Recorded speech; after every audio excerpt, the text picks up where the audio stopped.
Nah, lalu berikutnya, faedah berikutnya yang bisa kita petik dari hadis tadi, kata penulis ini, wa minha al-isyaratu ila anna fuqara al-balad aula biz-zakati min ghairihim.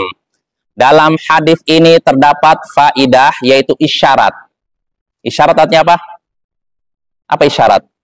Petunjuk bahwasanya orang-orang miskin yang ada di suatu tempat, di suatu negeri, suatu kota lebih berhak dapat zakat daripada yang di luar tempat tersebut, daripada yang di luar kota tersebut, daripada yang di luar kampung tersebut. Jelas? Saya ulangi lagi ya. Sesungguhnya di dalam hadis tadi terdapat isyarat orang-orang miskin, orang-orang fakir yang ada di suatu kota, suatu tempat, mereka lebih berhak dapat zakat yang ada di kampung tersebut daripada orang yang di luar kota atau tempat tersebut. Jelas maknanya? Jelas. Jadi kasusnya begini, anggap ini di Siberut Selatan. Siberut Selatan kan ujungnya ke mana? Ustaz nggak tahu. Matotonan, terus mana lagi? Kalau Puro masuk Siberut Selatan kan? Ya kan? Kalau Sarausau? Oh enggak? Seibi? Nggak masuk ya? Ya kurang lebih gitulah. Pokoknya misalkan Siberut Selatan nih. Misalkan ada di sini ada zakat terkumpulkan dari masyarakat Siberut Selatan sebanyak 200 juta. Dan ada orang miskin di sini. Jumlahnya anggap 100 orang. 100 orang ya. Lalu orang-orang kaya di sini mikir, saya lebih baik ini ajalah zakatnya di sana ajalah. Di Padang, Pasaman, Pariaman, atau di Jerman misalkan. Nah, yang seperti ini boleh tidak? Kalau pertanyaan diganti, kira-kira afdolnya mana? Bayar zakat di sini atau di sana? Di sini. Ya, kalau tanya afdolnya. Tapi kalau boleh atau tidaknya, pendapat yang kuat, tidak boleh mengalihkan zakat, memindahkan zakat, kecuali kalau sudah berlebihan di tempat tersebut. Contohnya di sini. Kalau ada orang kaya di sini, mau bayar zakat. Lalu dia di sini masih ada yang membutuhkan, tapi dia kirim ke sana. Ke Padang, Pasaman, Pariaman.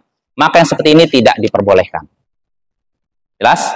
Kecuali kalau di sini sudah kaya semua, orang Siberut Selatan kaya semua, maka nggak apa-apa dikirim ke Pasaman, ke Pariaman. Jelas? Jelas?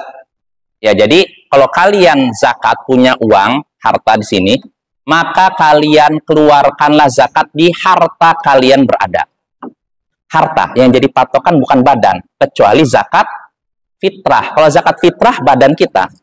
Kalau badan kita, misalkan harta kita ada di Padang, badan kita lagi di Siberut, maka mengeluarkannya di mana zakatnya, zakat fitrahnya? Di Padang atau di Siberut? Siberut.